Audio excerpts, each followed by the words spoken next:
Halo, Assalamualaikum warahmatullahi wabarakatuh. Perkenalkan, nama saya Wina Febriani dengan NIM 23129398 dari Pendidikan Guru Sekolah Dasar.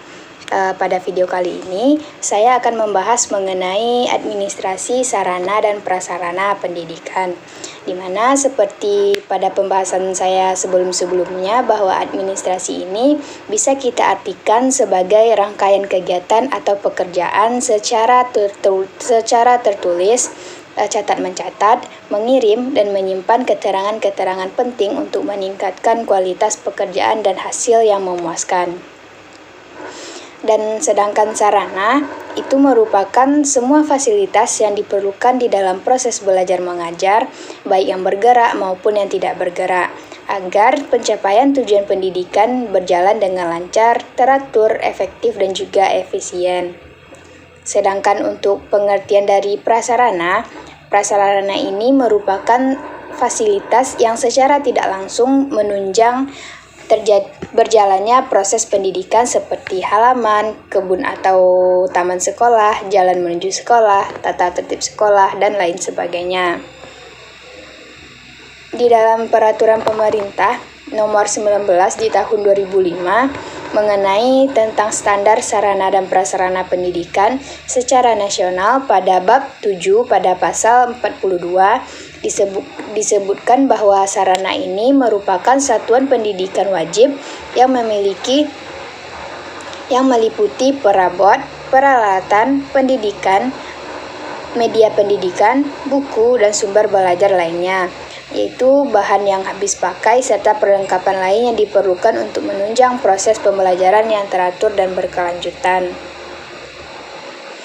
Administrasi sarana dan juga prasarana pendidikan merupakan seluruh proses kegiatan yang direncanakan dan juga diusahakan yang berkaitan dengan fasilitas atau peralatan yang digunakan di dalam pendidikan secara efektif dan efisien untuk mencapai tujuan pendidikan.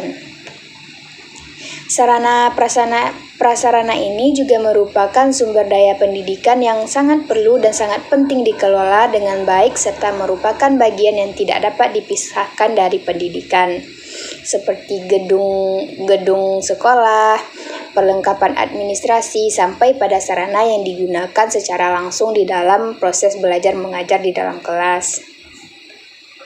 Dari beberapa pengertian yang sudah dijelaskan, bisa kita simpulkan bahwa administrasi sarana dan juga prasarana sekolah ini merupakan hal yang sangat menunjang atas tercapainya suatu tujuan dari pendidikan.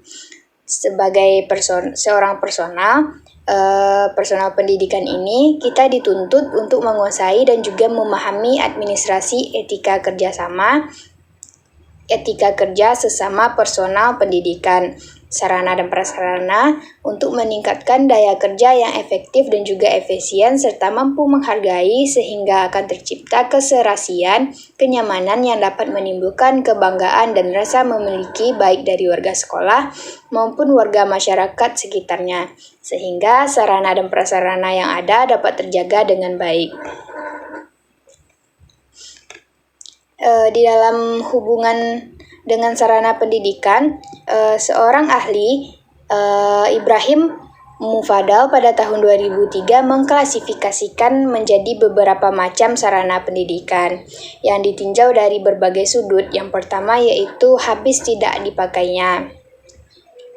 Sarana pendidikan yang habis dipakai ini adalah bahan atau alat yang apabila kita gunakan bisa habis di dalam waktu yang relatif singkat. Sebagai contohnya seperti spidol atau alat tulis lainnya yang digunakan oleh seorang guru di dalam proses pembelajaran. Yang kedua, sarana pendidikan yang tahan lama. Itu merupakan keseluruhan bahan atau alat yang kita gunakan secara terus-menerus di dalam waktu yang relatif lama. Sebagai contohnya itu seperti meja, bangku, alat papan tulis, dan lain sebagainya. Yang bisa kita lihat pada sudut pandang kedua yaitu mengenai bergerak tidaknya pada saat digunakan. Yang pertama yaitu sarana pendidikan yang bergerak. itu adalah sarana pendidikan yang bisa digerakkan atau dipindahkan sesuai dengan kebutuhan pemakainya. Contohnya seperti lemari di sekolah. Yang kedua, sarana pendidikan yang tidak bisa bergerak. Itu merupakan semua sarana pendidikan yang tidak bisa atau relatif sangat sulit untuk dipindahkan. Contohnya, suatu sekolah yang telah memiliki saluran dari PDAM. Semua peralatan yang berkaitan dengan itu, seperti pipanya, itu sangat sulit dipindahkan dan hampir setiap sekolah tidak memindahkan itu di dalam waktu yang singkat. Yang ketiga yaitu hubungannya dengan proses belajar mengajar. Di dalam proses mengajar dan diajar ini ada dua jenis sarana pendidikan. Yang pertama yaitu sarana pendidikan yang secara langsung digunakan di dalam proses belajar mengajar. Contohnya seperti spidol dan sarana pendidikan lainnya yang digunakan oleh guru di dalam mengajar. Yang kedua, sarana pendidikan yang secara tidak langsung berhubungan dengan proses belajar mengajar, contohnya seperti lemari arsip di kantor sekolah. Sedangkan untuk prasarana pendidikan di sekolah bisa diklasifikasikan menjadi dua macam, yaitu yang pertama, prasarana pendidikan yang secara langsung digunakan untuk proses belajar mengajar seperti ruang teori, ruang perpustakaan, ruang praktik, dan juga ruang laboratorium. Prasarana yang kedua yaitu prasarana sekolah yang keberadaannya tidak digunakan untuk proses belajar mengajar, tetapi secara langsung sangat menunjang terjadinya proses belajar mengajar. Contohnya seperti ruang kantor, kantin sekolah, tanah dan jalan menuju sekolah, kamar kecil, ruang UKS, ruang guru, ruang kepala sekolah, dan tempat parkir kendaraan yang biasanya digunakan oleh guru. Nah, adapun fungsi dari administrasi sarana dan prasarana pendidikan, yaitu yang pertama, memberikan dan melengkapi fasilitas untuk segala kebutuhan yang diperlukan di dalam proses mengajar. Yang kedua, memelihara agar tugas-tugas peserta didik ini yang diberikan oleh pendidik dapat terlaksana dengan lancar dan optimal.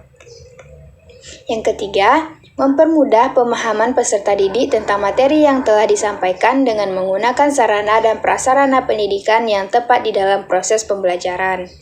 Yang keempat, menciptakan suasana pembelajaran yang lebih bermakna dan berkualitas serta menyenangkan.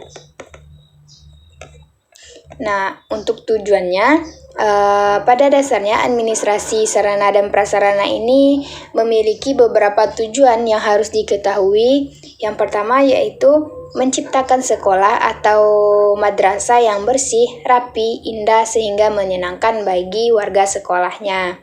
Yang kedua, tersedianya sarana dan prasarana yang memadai baik secara kuantitatif maupun kualitatif dan relevan dengan kepentingan kependidikan.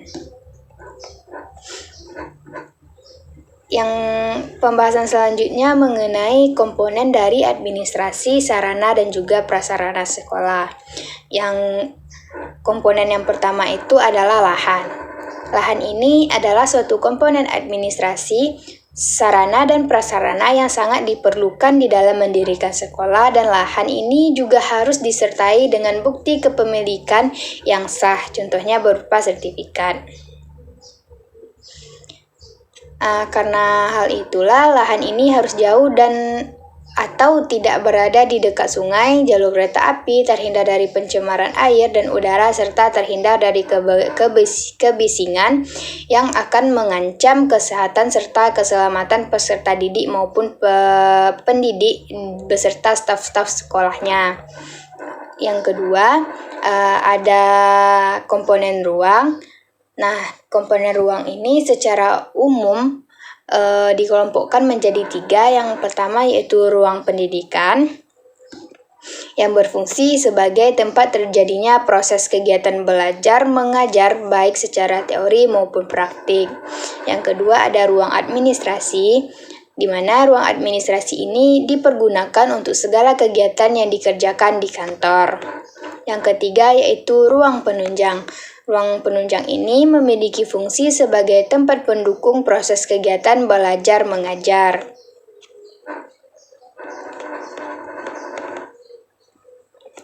Komponen yang ketiga yaitu perabot. Ada perabot pendidikan, perabot administrasi, perabot penunjang, alat dan media, buku ajar, dan lain sebagainya. Adapun proses dari administrasi, sarana, dan juga prasarana sekolah ini yang pertama itu dimulai dari perencanaan.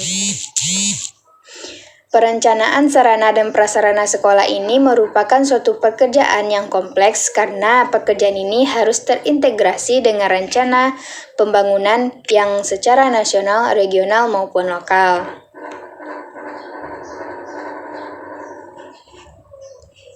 Di dalam perencanaan ini, kebutuhan yang berkaitan dengan hal tersebut harus dikaji terlebih dahulu. Sistem internal pendidikan dan juga aspek eksternalnya seperti masalah demografi, ekonomi, serta kebijakan-kebijakan yang ada. Proses yang kedua yaitu pengadaan. Pengadaan ini merupakan segala kegiatan untuk menyediakan semua keperluan barang atau benda atau jasa bagi keperluan pelaksanaan tugas. Pengadaan sarana ini seperti pengadaan tanah, pengadaan bangunan, pengadaan perabot, pengadaan kendaraan, pengadaan sarana pendidikan. Proses yang ketiga yaitu penyimpanan.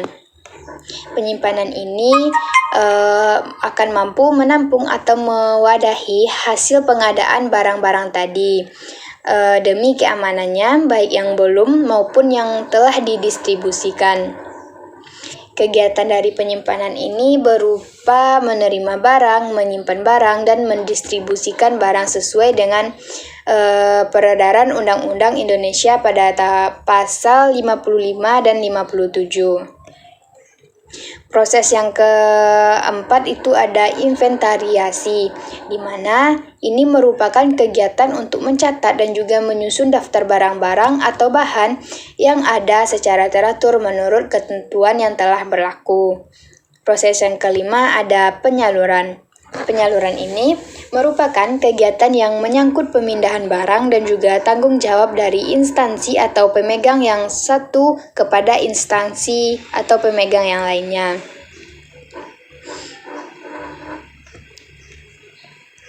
Proses yang ketujuh ada rehabilitas, di mana rehabilitas ini merupakan kegiatan untuk memperbaiki barang dari kerusakan dengan tambal sulam atau pergantian suku cadang, agar barang tersebut dapat digunakan lagi sehingga memiliki daya pakai yang lebih lama.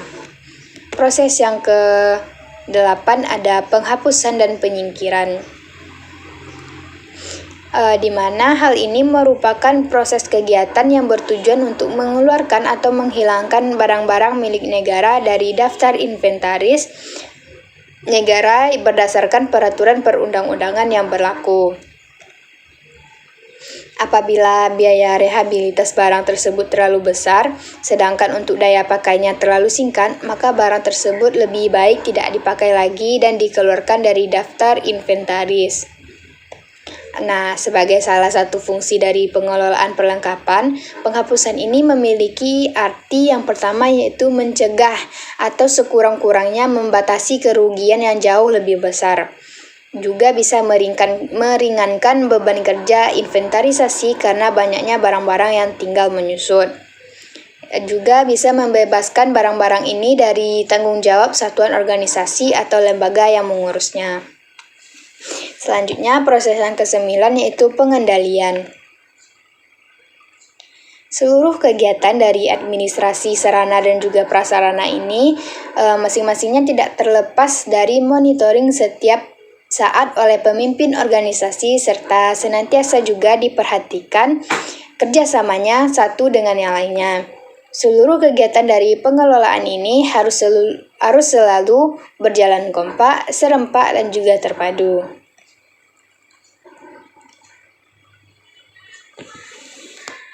Jadi, Dari pembahasan yang sudah kita bahas tadi, dapat kita simpulkan bahwa administrasi sarana dan prasarana pendidikan ini merupakan suatu proses kegiatan yang direncanakan dan diusahakan yang berkaitan dengan fasilitas atau peralatan yang digunakan di dalam pendidikan secara efektif dan juga efisien untuk mencapai tujuan pendidikan. Baiklah, sekian pembahasan saya pada video kali ini. Jika terdapat salah kata, saya mohon maaf. Saya akhiri dengan wabillahi taufiq wal hidayah. Wassalamualaikum warahmatullahi wabarakatuh.